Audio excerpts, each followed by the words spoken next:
And I show that it is 1 o'clock, so we are going to go ahead and get started.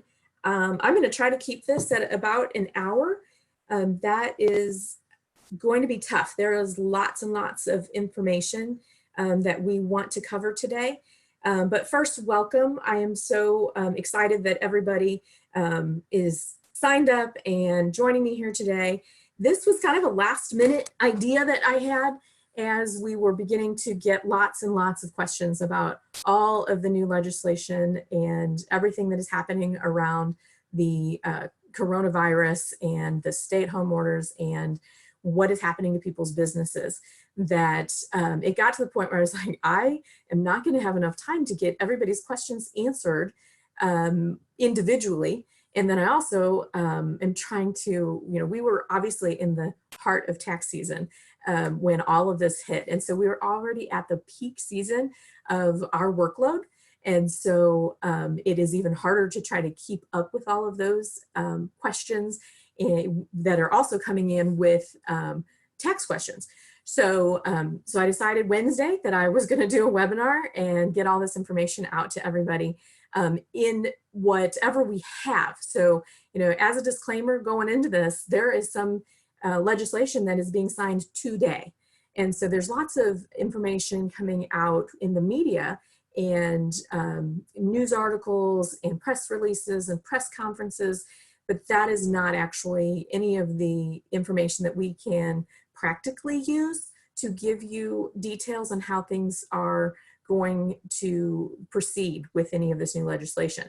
So it's been tough to give answers because there's not guidance written yet.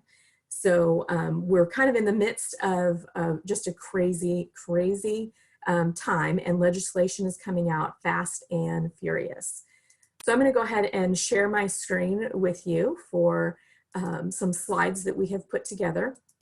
I have Sarah with me on the back end here, and she is going to be able to answer any questions. If you want to go ahead and put some questions in the chat, I hope to be able to either answer them in the content as we go through, or she might be able to answer some directly if she knows the answer, or we'll try to get through some questions at the end. But I want to get through as much content as we can so that anybody who is limited to just an hour or so today can get through all of the content. Let me start by, I added this image in here of the steering wheel, and anybody who knows me, who knows that one of my hobbies is racing. So I saw the steering wheel and I thought, yeah, that's kind of me. And this is in a way, we are steering through a new season. I mean, this is something that is unprecedented. Nobody that I believe is on this call has ever actually gone through any of this in their lifetime.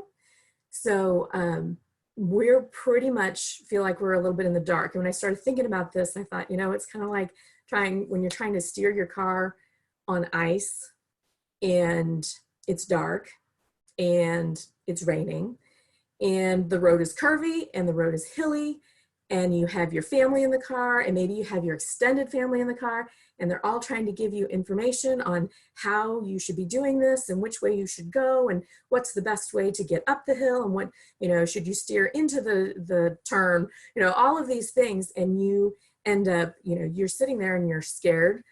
You are frustrated because you got so much information, you don't really even know where to begin.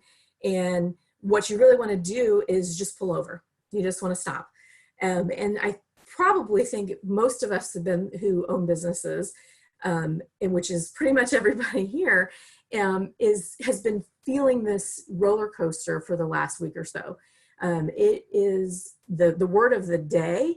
Every day is uncertain. We are changing. Everything is changing every single day. It's changing. Can you go to work? Can you not go to work? Can you open your business? Are you allowed to accept deliveries? Do you need to lay people off? Can you pay this vendor? Are you worried about someone in your family getting sick? Are you someone who is in a high-risk group? There's so much going on and hitting us every day that it is very difficult to know where to go, what to do, and just how to react. So just know that Accounting Solutions Group and our team, we are here to help you in any way we can. We don't have all the answers. No, if anybody in this you talk to says they have all the answers, I would say that nobody in the country has all the answers. So there's not an expert out there that could cover all of the questions for every single person. So, but we will help you as much as we can and at least help direct you to the answers. So we're all in this together. You know, I'm also a small business owner, and so this is affecting my business. My husband is also a small business owner. It's affecting his business. So, you know, we are directly impacted. So it is very important to us to also learn what is going on and what our resources are to get through this as much as we can. So we're going to cover a few topics today.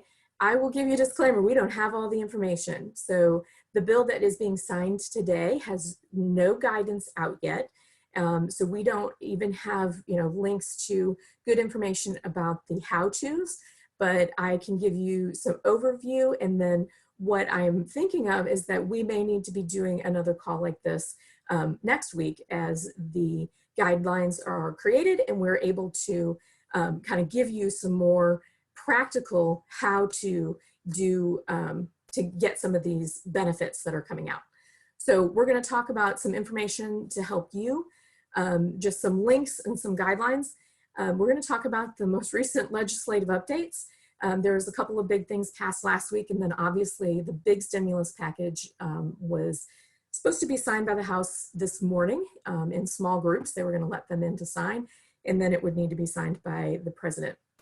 Once that happens, the people who are governing how it is going to be handled will start putting out the guidance. And that's going to be the SBA, the IRS, the Department of Labor, and those things will start trickling down and we'll start getting some good guidance on how to proceed.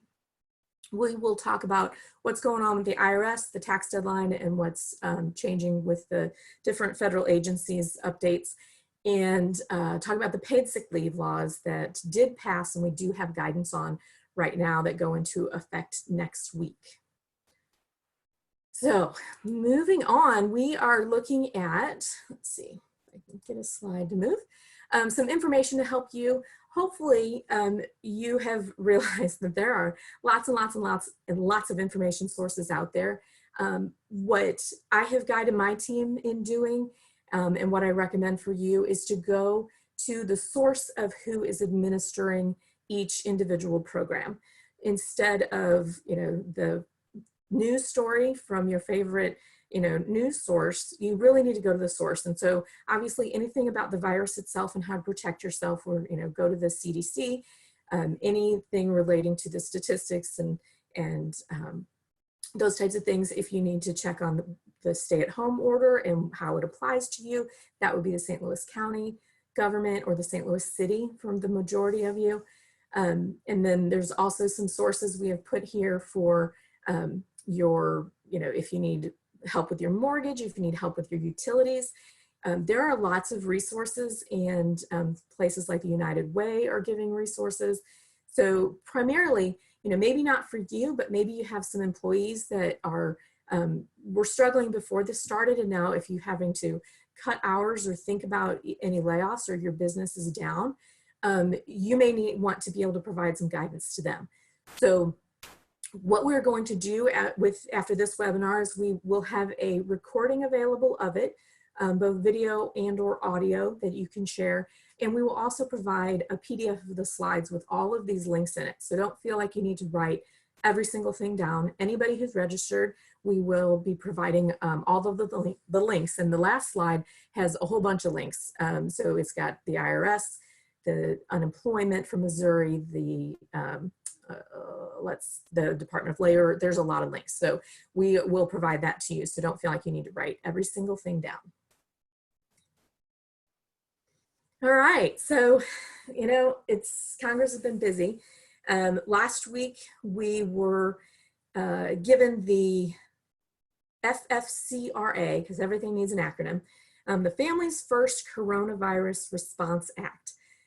Essentially, this is pretty much the Paid Leave Act, and this is the act that they put in place as they were seeing the effect of people needing to be quarantined and be away from work, and maybe the companies did not have any type of sick leave policy. So this is pretty much what they put in place for helping those families get some paid leave, required to be paid by small employers, as well as people who may have to miss work because their kids aren't going to school. That's been a huge impact on the employers whose employees need to now stay home because childcare or schools have been closed. So we're going to talk about what your requirements are on that. Another initiative that was put out is the People First initiative, and that was announced, and that is relating to anybody who is in an installment agreement, an offer in compromise, or any type of collection actions currently with the IRS. They are suspending those until July 15th. So if you had a payment due, if you had an offer in compromise in progress, they are suspending those payments until July 15th. And then if you had any collection actions in process, or if there were any that were going to be started, they are not going to be moving forward on any of that until July 15th. So again, may not apply to you, may apply to some individuals that work for you, but just so you know, those are essentially the IRS doesn't have a lot of people in their offices either. So, and they're looking at it from the standpoint of, you know, they understand this is a hardship. They are not concerned right now about getting any installments that you may have promised to make to them. And then they're also not going to proceed any further on any actions. Now, the big one, which we call the stimulus package and the small business loan package, is the one that's being signed today. Its acronym is CARES, for the Coronavirus Aid, Relief, and Economic Security Act. We expect this to be signed today, and it is a very large bill. It's covering a lot of things. It's giving aid to the healthcare or area of the economy. It is giving small business loans. It is talking about the stimulus package paid to individuals. It has some unemployment changes that they want to get through. It has some capital asset changes, which to help stimulate the economy. It has some changes to net operating losses that affect small businesses. It is pretty broad, and there's going to be lots and lots of information coming out on that. Right now, I have not found a comprehensive summary because it hasn't been signed. So until it's been signed, we don't have comprehensive summaries. We don't have frequently asked questions. We don't have a lot of direction. We do have, for instance, I read a news article from Forbes it talked about the stimulus packages being sent to the individuals briefly, but it was a Forbes article. It was a good article, but it was very slanted towards small business and what's happening with for the businesses. And it didn't say anything about unemployment. So there's nothing that is actually covering every single thing on this act yet, but I would expect that we have summaries and things ready to go as early as Monday. I mean, last week, all of the legislation relating to the paid leave, those things were out we were starting to see things Monday, Tuesday, as far as some direction on what we needed to do on those. So the big one, and the big one that affects us obviously, is the tax deadline of April 15th for the filing of individual income taxes and corporate, C-corporate income taxes and some trusts has been extended to July 15th. So all of those will be extended automatically. There is no extensions that need to be taken in order to get that extension. Everything is just essentially they're moving that due date. And as far as Missouri is following the federal. If you're in a state other than Missouri or have tax returns due in states other than Missouri, you would need to check with the Department of Revenue for each of those states. Or you can let us know if obviously if we're doing your tax return, we're going to follow up on it before April 15th. I have not looked into what the city is doing. If you have a city earnings tax return, We have not gotten that far as to see if that has also been extended. I would assume it is. If it, for some reason, does not get extended, we will extend the city earnings tax return for you, and that makes it due in October, I believe. So the other forms that have been extended include your first quarter estimated tax payment. So if you're required to pay estimated taxes, typically those are due on April 15th, June 15th, September 15th, and January of the following year, 15th. They have moved the April 15th, which would typically be the first quarter estimated tax payment, is due on July 15th. However, the second quarter estimated tax payment, which is normally due on June 15th, is still due on June 15th. So not totally sure if they are going to do anything about that. One of the things we would run into on that is that estimates are based on your tax return being completed, and you are having an estimate for the next year's taxes. And if the return is extended until July 15th, we may not have the return completed in order to know what the estimates should be. So how will we know what to pay on June 15th? So there may or may not be guidance coming out on also moving those around. I think we may run into some questions there relating to the fact that the government at some point wants to get some money in the door to fund some of these programs that are coming out. And so I think it was probably easier to say everything due April 15th move, but they may not have had the power to say, okay, let's look into the next set of deadlines. What is also still due on time is if you have a not-for-profit, if it has a December 31st year end, it typically has a deadline of May 15th, and those are still in place. So they only moved things that were due on April 15th. And if for some reason you can't get your returns done by July 15th, and there still will be some that can't be done, you're allowed to take an extension that will then extend your individual return until October 15th. So the extensions are still available. They'll just be a couple months shorter. So that what it saves us from doing is having to go through and extend everybody's returns on April 15th. So that's nice. So we just know that we have until July 15th to get those done. So, all right.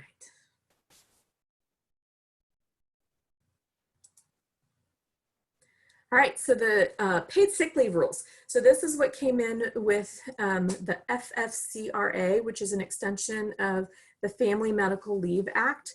And essentially this is put in place to help all the people that are either being quarantined or being affected by the virus. So starting with who is required to pay sick leave to their employees, the bill put it through for employers with fewer than 500 employees, and that includes employers with less than 50. There is going to be some guidance on employers with less than 50 who can prove that it could hurt their ability to continue as a going concern, that there will be some exemption there. The guidance isn't out yet. So right now it is required that anybody with fewer than 500 employees, private companies, will be required to pay sick leave, even if they didn't have a sick leave policy before. This is actually scheduled to take effect on April 1st, and it is not going to be retroactive. So that means if you've had to pay somebody, or decided to pay somebody, or somebody has missed work prior to April 1st relating to the coronavirus, then you do not have to go back and pay them sick leave. But beginning April 1st, you will need to be paying them based on the rules that they have set forth. So essentially, they are saying that you need to pay, a full-time person would get 80 hours of sick pay, or 2 weeks. And it is supposed to be set up that it really doesn't cost you anything out of pocket.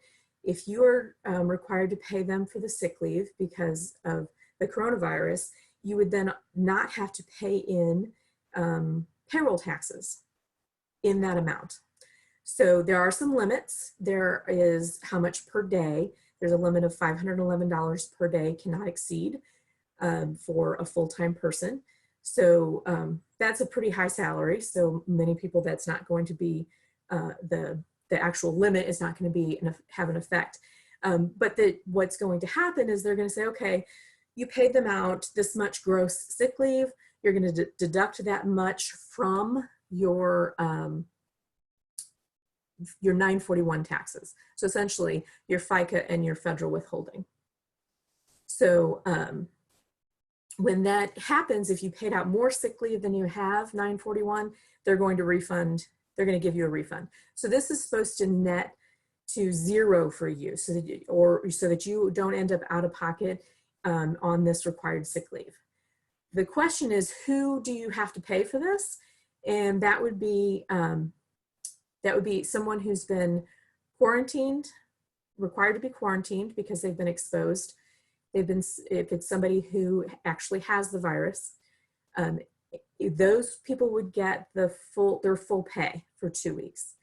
If there's somebody who has to stay at home to take care of the employee who has, or someone who has been quarantined, or who has the virus, you would pay them for 2 weeks, and it would be at 2/3 pay. So they would not get their full salary. The other category of people that would need to get paid are individuals who need to stay home to care for children who aren't in school. And that is actually a little bit different. They would get the 2 weeks, and then they could get an additional 10 weeks, but it's all at 2/3 pay. So those are the categories of people. There is guidance at the Department of Labor on and some frequently asked questions, and we'll have a link at the end to those. And what that is going to do is give you some guidance on what type of documentation you're required to have. What should the employer, accept as proof that this person falls into this category? It is putting some burden on the employer to make sure that the proper documentation is received and that the person gets paid. There is a kind of a 30-day implementation window that's going to happen. So if you're making a good faith effort, but you don't have all the details ready to go, you're not going to be penalized in any way.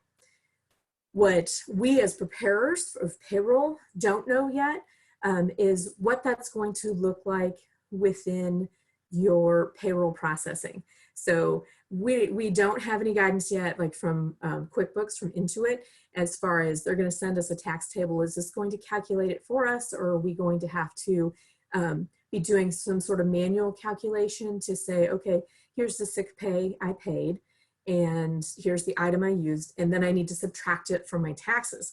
I'm hoping that they have some things set up for that, but we don't know if they will have it set up in time. So you'll be looking for some guidance from us on that if we handle your payroll or can assist you with payroll.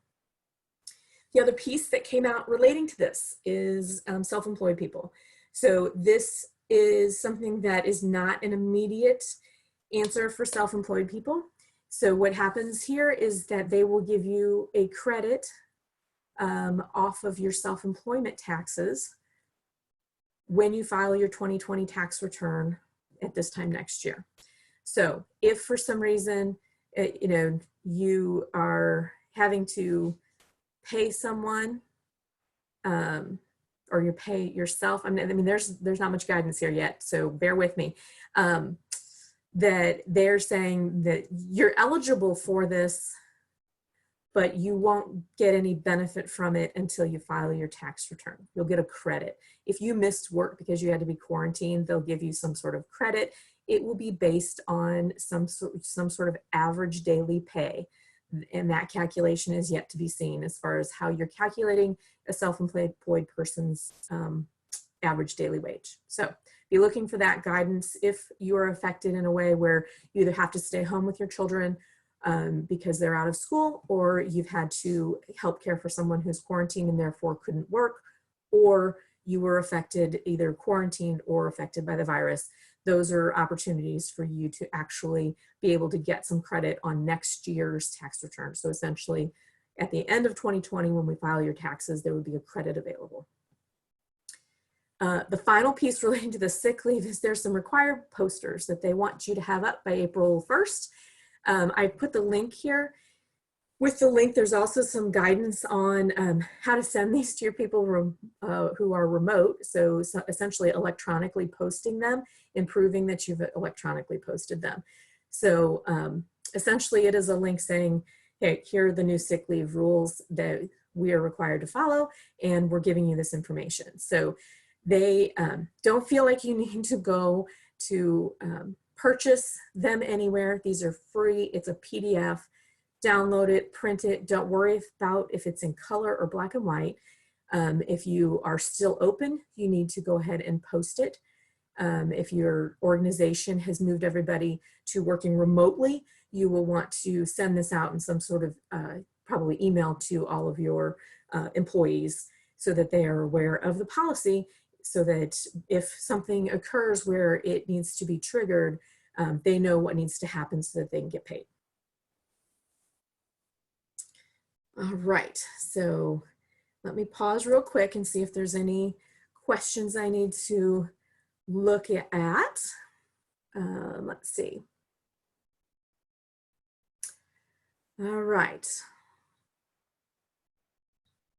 So do we have to pay, one of the questions, do we have to pay part-time employees with children to stay at home?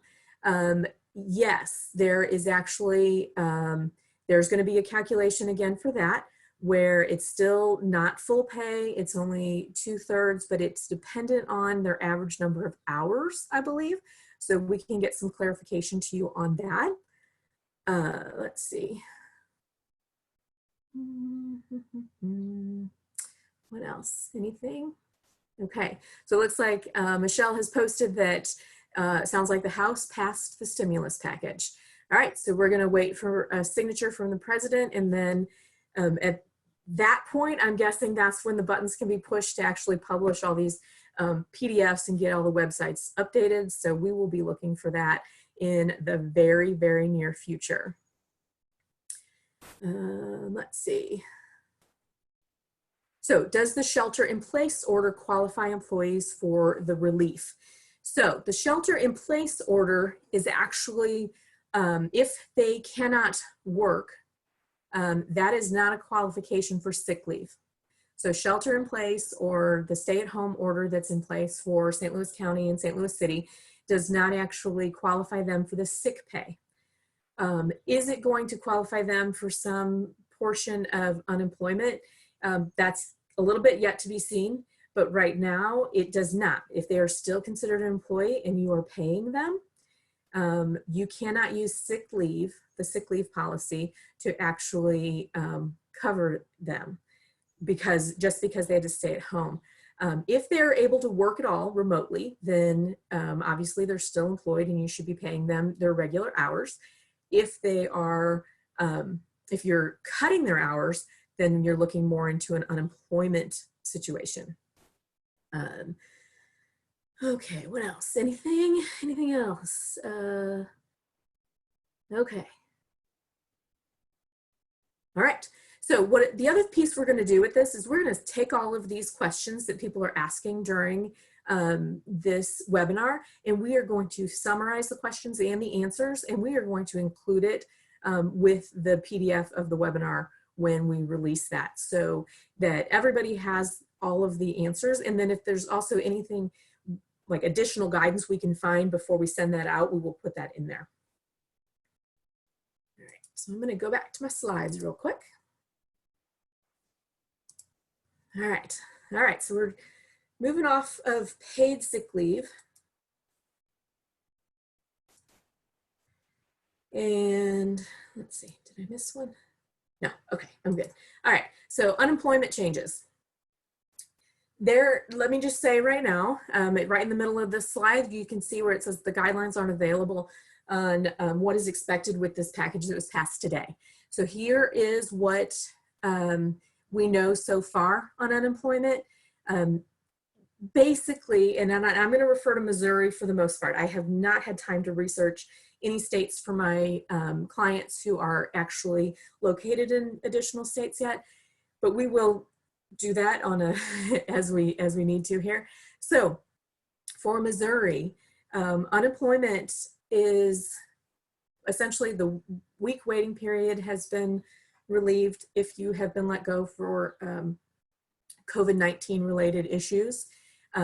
There is not guidance yet, but they're looking at making sure that the unemployment that is filed against an employer does not affect their rate going forward. So typically when somebody files unemployment against you, that affects what they call your experience rating.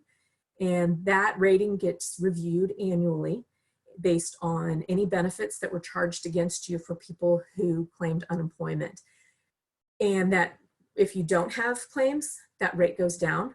You can get your rate down to 0 and stay at 0 if you have just a good track record with unemployment,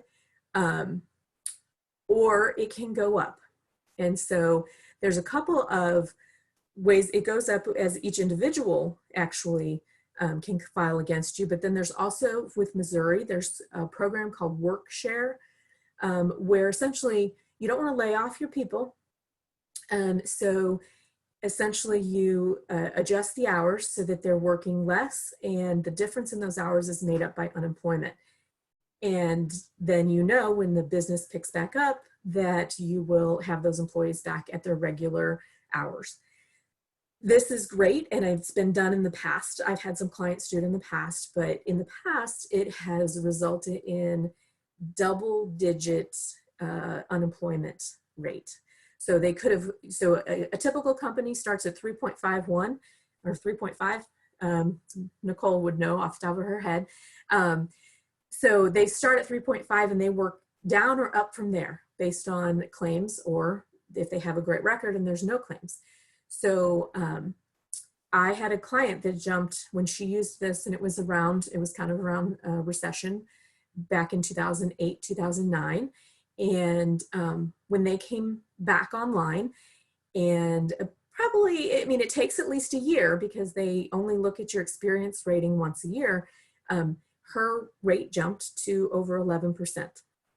And that is 11% essentially on the first, I think it's 13,000 of wages for each employee for the year. And so going from a 2 or 3% rate to an 11% rate is huge. And then you also have to start working back down from there. So what is being proposed right now is that these things aren't going to impact your rate in the future if you need to use these programs now because of coronavirus. That would be huge. You know, so if you can avoid having to lay people off, you can share the pay with them with the unemployment, and it doesn't affect your rate in the future, that is a win. So, because I've always cautioned my clients on using this program, is that it can be costly later on. Down the road, we're past this, and suddenly your unemployment doubles and triples. So, and not just on 1 or 2 people, on your entire team of people. So, and it can go on for years until it can come back down to a reasonable rate. So that's my word of caution. If somebody is receiving sick pay, like we just talked about, the sick leave pay, they're not eligible for unemployment as well. If after the end of their sick pay, for whatever reason, they aren't coming back to work, then they can file for unemployment. If you're laying people off for some reason but expect to rehire them as soon as business picks up, there is some guidelines, and we've got a link again on the last slide for the frequently asked questions for unemployment. But there's some guidelines on whether or not they have to be in that active search for work. So to get unemployment, you have to be looking for a new job. If you're in one of those positions where you're laid off for because the business was closed due to Corona, you know, you're a restaurant or a coffee shop or someplace that you're is not allowed to be open right now, then they have the opportunity to not have to also be looking for another job right now in order to keep their unemployment. So the new guidelines or the new bill that is coming out would be huge for unemployment. So what they're talking about is that if somebody applies for unemployment and they are getting their regular weekly amount, say they qualify for $300 a week, they are saying that they will get an additional $600 on top of that. So instead of $300, they'll get $900. That's huge, $600 a week. That's more than some people get in unemployment. In addition, they're extending the unemployment to self-employed individuals through the end of this year. There is no guidance on this yet. My guess is there's going to be some sort of change to their online form. Currently, the filing for unemployment can take some time online. And right now, there is not any changes to that form because, again, bill wasn't passed yet at the time that, as of this morning. So if you tried to go to file for unemployment and you are self-employed because you heard it on the news, there's probably no changes yet to the unemployment site to take into account that you're self-employed, because some of the questions they ask is, how much were you making? How many hours were you working?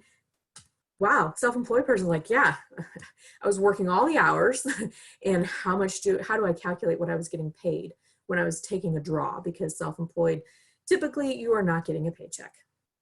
So there's going to have to be some guidance coming out on that, and I would assume some changes to the online form that would be pretty substantial in helping individuals who are self-employed actually get all of the information into that form so that they can figure out how much they qualify for. Additionally, with the CARES Act is going to be an extension. So if your benefits run out after the designated period of time, they're looking to extend it for an additional 13 weeks. Whether or not that's also going to be included with not having to be in a job search, or that's yet to be seen. But be looking for changes on the unemployment website that will be coming. Right now, they have a great frequently asked questions section that they have been updating. I've noticed that new questions are popping up on there as they're getting people who are asking things and how are these things applying to me. All right. Okay, so this has been probably one of the biggest questions I've had. Our client base is, I don't even know what our numbers are, but we have clients in lots of industries, from retail to manufacturers. We've got obviously service providers. I have, people who provide hair salon services. I have people who, it just runs the gamut. And from self-employed to C corporations to S corporations and partnerships, pretty much everything that you could have. And the biggest question right now is, how are the small business loans working? How can I get one? What do I need to do? Again, so with the first round of legislation last week, one of the things that was designated is that SBA disaster relief loans are available in all states. So every state has been declared essentially in a disaster area, which means that you can qualify for the low interest SBA loans. I believe that if you already have a relationship within the SBA community, you've had a loan in the past, you would be able to get some sort of express treatment on this. So if you already have an SBA loan, you are kind of told to contact your SBA rep and talk to them about how to get an express loan from them. The CARES Act is going to be putting in place something that they're referring to as the payroll protection loans. And those if you've already applied for a disaster relief loan, there is a way that they are going to be converting those into payroll protection loans. If you started applying before the payroll protection loans were implemented, then you would have the ability to say, okay, I really needed the payroll protection loan, but disaster relief was all that was available at the time, so I applied for it. Couple words of caution, just from what I've been hearing, what I've been reading or seeing in the media, is that the SBA.com website or .gov website is going to be overwhelmed. You should look at the process. Someone who is similar to me runs a CPA firm and does online training and works with QuickBooks, and so he's very similar to me, said it took him 40 minutes to fill out the application, and that was the disaster relief loan. That was not anything relating to the payroll protection, because that's not out yet. So 40 minutes for someone who is familiar with the process, probably. So if you're not familiar with it, or you are not sure how to answer the questions, we probably need to either need to sit down together, or we need to start getting some resources together to help with that. My guess is SBA will be coming out with some videos, or there will be some SBA representatives that are coming out with some, FAQs, and they will also be coming out with some just how to complete these forms guidance. So don't worry, but also don't worry that you can't get it filled out today. Everything relating to the CARES Act is not in place yet. It will come out pretty quickly, but you don't worry that you haven't started the process. Things are not going to be instantaneous. Applying for it is not going to get you cash in the bank tomorrow, and it likely will not get you cash in the bank next week. It is still going to be a process. I do not know what the criteria are going to be for being accepted, that the guidelines aren't out there yet. What I do know is what additional points I've put on this slide, and that is the payroll protection loans will be based on people who pay payroll. They will look for the last year of your payroll, get an average, and multiply that by 2.5. And that's how much you would be eligible for. You would actually be eligible for the lesser of that number, or $10 million. I don't think I have anybody that would qualify for anything in the $10 million range. So you would be able to use this loan for to pay payroll, obviously, rent, utilities, your mortgage on your building, your debt service. They are structured to be no more than 10 years and no more than 4% interest, with a payment deferment available for, I believe, no longer than a year, but a minimum of 6 months. So that means depending on when this loan would start for you, you may not have to make a payment back to it for 6 months, maybe no more than 12. They wouldn't extend that for. There's a piece of this that is eligible for tax-free debt forgiveness. And that is the piece that is super appealing. What that requires, though, is that you get this money and you need to be using it to pay certain expenses within the first 8 weeks that you get the money.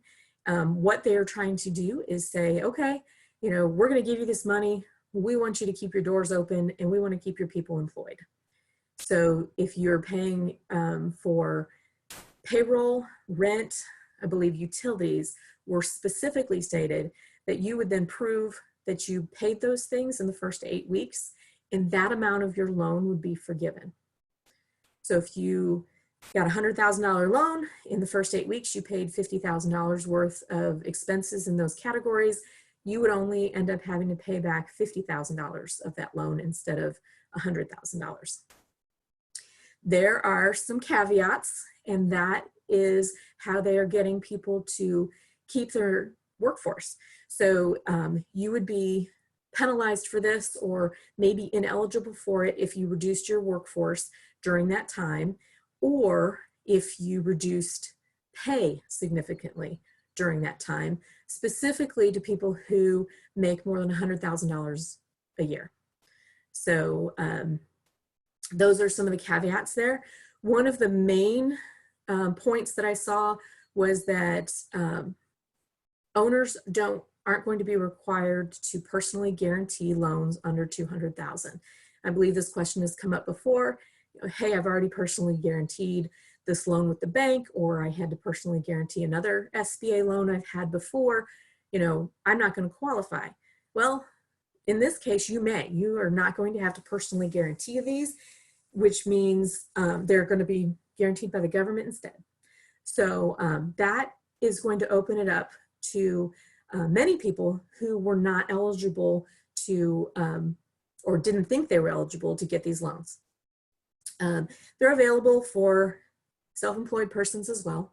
So, but again, guidelines aren't out there, so I don't know what that's going to look like or how they're going to calculate your average monthly payroll. But I'm guessing it's going to be based on prior year tax returns, though, you know, all of those normal suspects. Okay, let me see where I'm at on time, and then I'm going to hop back over for questions. Okay, I'm doing pretty good because there's a couple topics I did not do a slide on that I want to definitely want to address. So, okay. Okay, is an employee got sick through travel, got tested, had to be quarantined, but came out negative. Are they eligible to sick leave recovery? So, Brenda, I see your question on that. Because if it happened before April 1st, no, they're not eligible for the sick leave. If they are still quarantined after April 1st, I would say that yes, that actually they may be. So depending on circumstances. So we would want to dig into that. But if they actually traveled, quarantined, came back negative, or back at work all before April 1st, you're not required to pay them sick leave. If they had sick leave available to them because, or paid time off as part of your company's policies already, your employee policies, and you paid them through their sick leave, they would still use that. You wouldn't have an additional, and you wouldn't get any payroll tax cut from the government for that. Okay. I read that the SBA disaster relief website is down and you can only apply on paper. Do you know if that is true? So a couple of different things I heard, and disclaimer, I am definitely not a SBA expert and I don't know anything about their technology. One is that the browser Chrome it was not designed to work with that, which is unfortunate because, you know, that's a lot of people, everything's designed to work with Chrome, and so they use Chrome exclusively. So you might want to try a different browser. Additionally, there was talk that the SBA site was going to go down for maintenance sometime this week. And I'm guessing it will go down again when they need to put all of these new things in place. So they've got so many things that are going to have to change on all of the application process that I can't imagine that there's not going to be a period of time that they are going to have to take the site completely down to get all of the new applications and links and questions and navigation tools and all of those things up.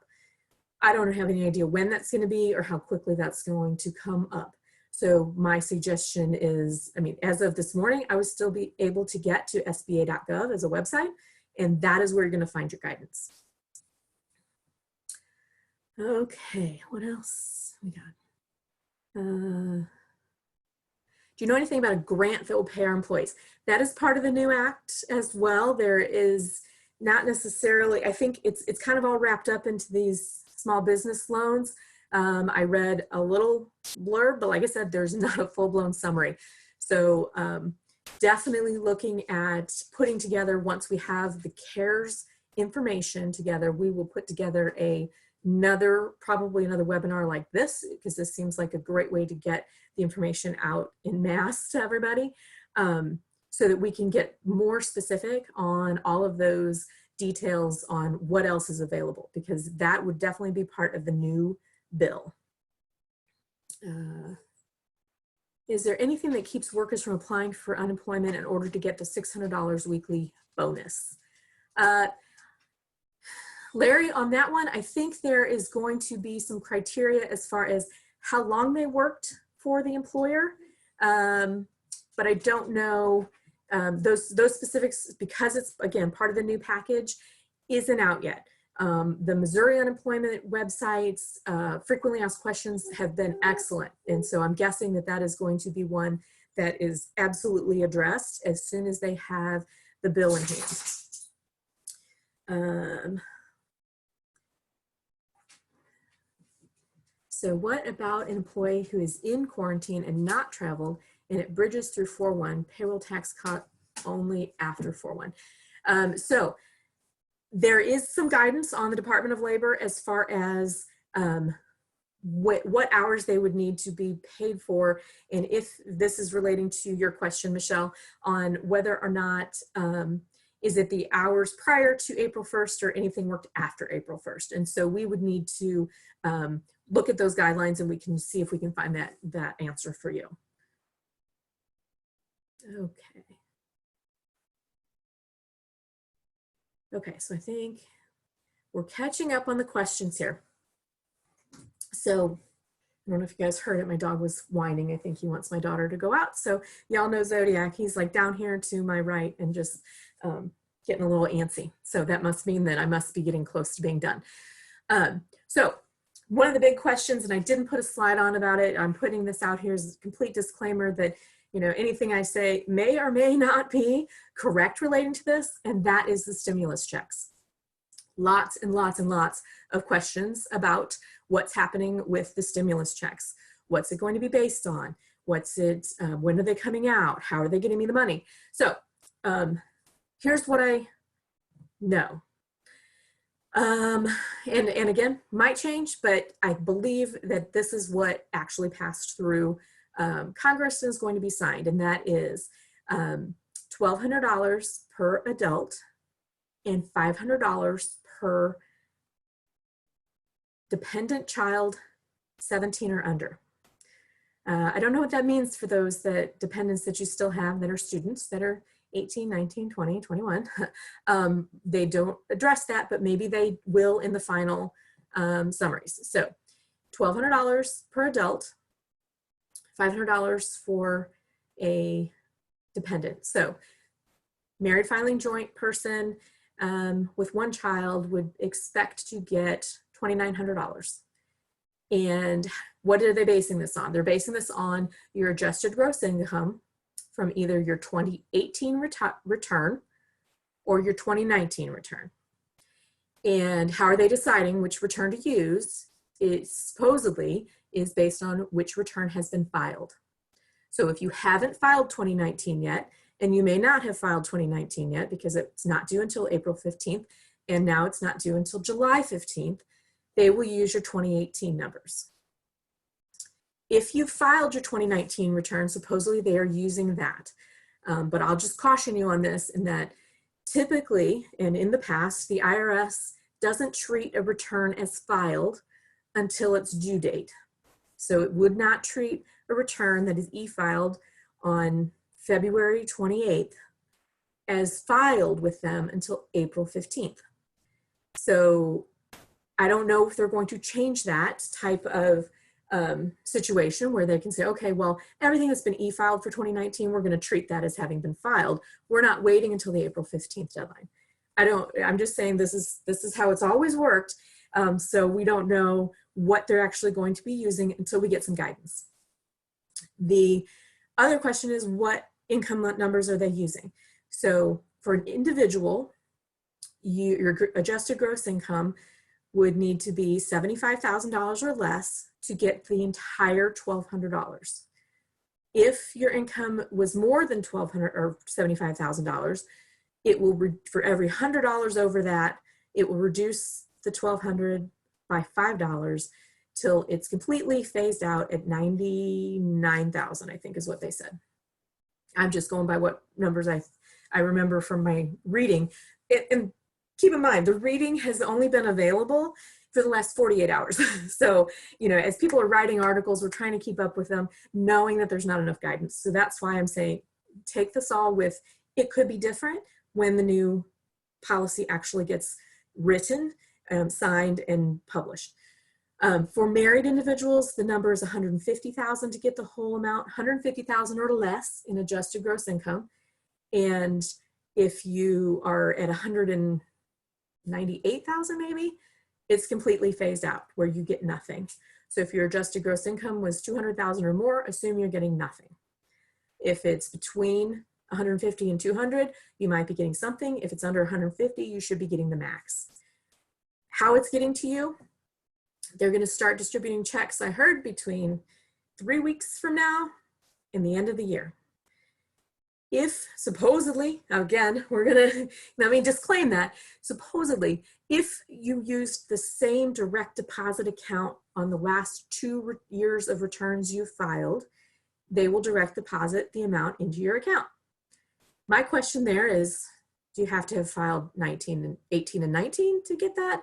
Or are they going to go back and look at 17 and 18? And it has to be the same account. You can't have switched bank accounts. So, okay, those people who owed, you're going to get a check mailed to you, I think regardless. That's my guess. Because most people do not give the government their bank account number. They mail them a check. So they're not having funds directly withdrawn from their accounts when they owe. I think I have one client that actually does that. Because that way you're in control of when the money goes out.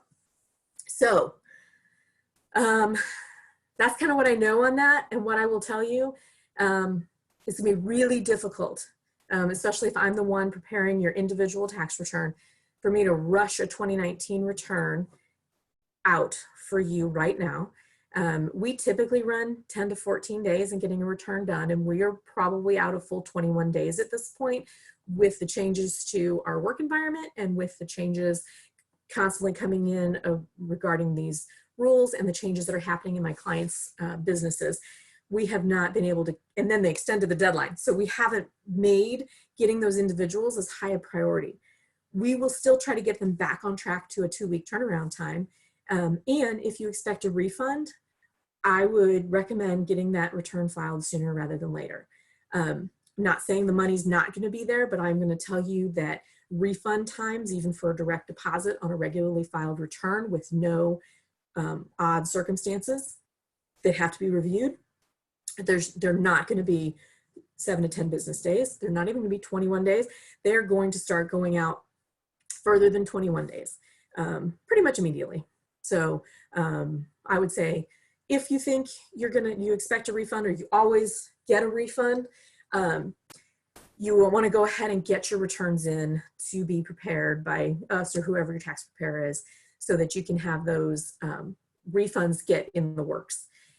As far as when they're going to decide as what return to use, the 18 or the 19, don't know. Don't know. But married filing joint, if you have under 200,000 of income, you're going to get something. And it is actually $500 per dependent child under 17. So if you have 2 dependents, it's 1,000, 3, it's 1,500. I do not know how they are exactly working that into their calculation of if your income's over 150,000, if they're reducing the children, or if the children are always 500. If for some reason you know people or employees who didn't have to file a return, maybe your parent has Social Security and that's it, and so they didn't have a filing requirement, they're going to base paying those monies out based on the Social Security. They will check the Social Security database, no return, but they got Social Security, they'll get a check. So that's, again, that's what I've heard. So it's not a lot of information, but it is what we have right now. And I will say there are a lot of other pieces in this CARES Act that will be applicable to small businesses and individuals. One I can think of is they mentioned that required minimum distributions for people who are 70 and a half and older will no longer, you will not have to take one this year. That's good to know. Since the market dropped and a lot of investments have dropped, you can wait for that to climb back up and not take a distribution until 2020 when the market's better.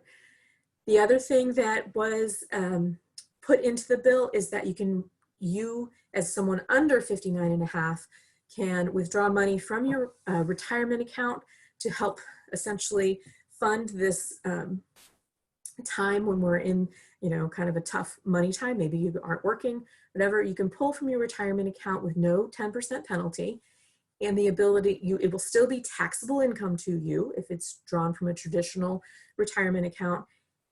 and you will be able to spread the tax implication of that over 3 years. Don't know any more details than that. There's also there's a couple other pieces that I didn't dig into because I knew that, you know, the small business loans and stimulus package were the two that were going to be first and foremost on everybody's mind. All right, all right, it's right at 2 o'clock. I'm gonna go through here and see what additional questions we have. Okay, yeah, Tony, great question. Does the deadline for July 15th apply to catch-up contributions or IRA contributions, retirement plan contributions? Yes. So IRA contributions to your retirement account that you typically fund, or your HSA when you typically fund by April 15th, July 15th. You now have automatically, you don't have to pay till then. Do all of these rules apply to small businesses only if we are closed? What about if we are still allowed to be open, but business is obviously down? So Mel, there are things coming out relating to, but it may be also relating to that grant that you mentioned, that wanting businesses to keep their doors open if they are considered essential, and helping them pay based on or refunding them money, doing something based on them proving that their income was down, and then when we come back out of this, their income comes back up. So there's going to be a bunch of guidelines relating to what's available to those places as well. So know that the goal is to keep people working as much as possible, to keep the economy moving as much as possible by putting more money in people's hands.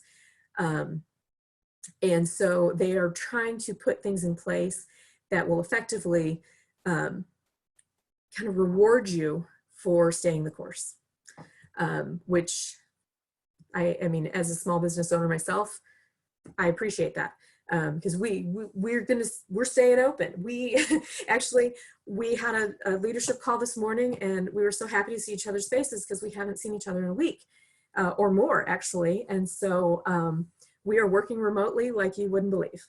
So, okay. Let me see what else I got. Hold on, let me scooch back over here. Okay.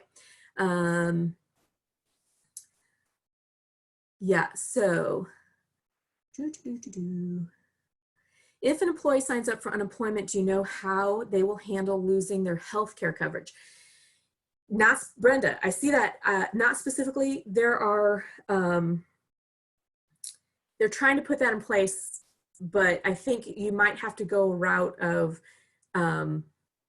keeping them as employees and getting some sort of small business loan that will allow you to keep paying for their benefits. I don't know that if they go to unemployment that their health insurance specifically is that you have to continue to pay that.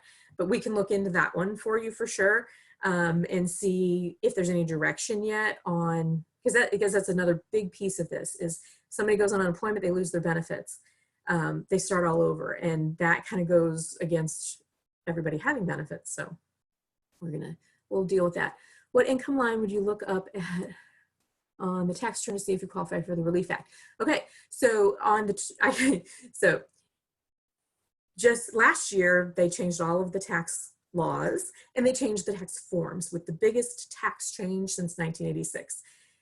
So I can't tell you exactly what line number it is, and I can't tell you what line number it is on 2019, because guess what? They changed the forms again. But you were looking for the line that says adjusted gross income, or AGI. And so if I prepared your return, you have a comparison sheet within your tax return that lists what line number, it lists adjusted gross income, and it will show 3 years. So if you have 19 done already, it will show 17, 18, and 19, and you will see what your adjusted gross income numbers are. But you should have that comparison sheet, and you're looking for a line that says adjusted gross income. Okay, all right, see what else I got.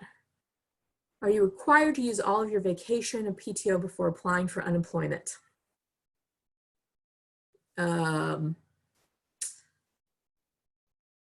So I think it probably depends on what your outcome is. If you're trying to keep your people paid, then, and what they've accrued in vacation and PTO is available to them without, then yeah, maybe. But typically when people file for unemployment, you're laying them off. Depending on what your employee policy says, you may or may not be required to pay that out. It depends on, sometimes it depends on terms of service or like how long they've been there. So really, I mean, if you're laying someone off, you either giving them severance that includes their PTO and sick pay and whatever time they've accrued, or you're not. And typically it's based on what your employee manual states. But I will say that if any time in your business that an exception could be made, it would be right now. Can the company not afford to pay it out? Then they can't afford to pay it out. If you're in a position to say, yeah, as soon as we get turned around, we want you back and we'll reinstate it, maybe that's an option, and say, you'll come back with whatever PTO and sick time or whatever you had accrued at this time, but we can't afford to pay it out. So, okay. All right. So here's what's going to happen. We are just over 2 o'clock. Yay. I wasn't sure if, I know I can talk kind of fast. You guys, I am so glad that you all jumped on this call, because I think this is absolutely, for me, the most efficient way to get this information out.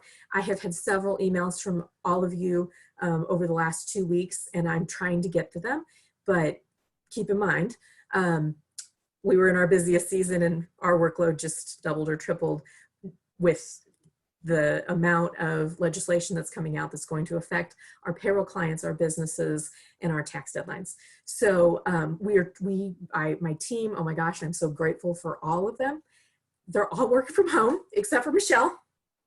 Michelle is in our office every day, 9 to 3. She's by herself at this point. Everybody else is going to be working from home and enjoying it. They're spending a lot of time with their kids and their family, but they're also getting a lot of work done. So we're available by email. We're available by phone, but not always during normal business hours. So bear with us. And Michelle is our central point of contact, and thank goodness for her. We're still taking tax drop-offs. We have set up a safe area for a drop-off so that there's no hand-to-hand passing of information, and we are still getting those returns checked in. We have changed the policy. There's no tax pickups, and we are mailing information to everybody. So if you haven't gotten your stuff to us yet and you can scan and upload to us, that is what we would prefer. We're turning all of your documents into PDFs anyway, so that keeps everybody safe and secure. I wish everybody a wonderful weekend. Try to get some relaxation in and stay safe and stay healthy. And remember that in this time, your health is what is the most important. So I will be back, and I'll send out an email with the links to this, and we will also probably as soon as we have information, we will set up a time to have another call so we can get some information out to you. Love you all. Thank you so much.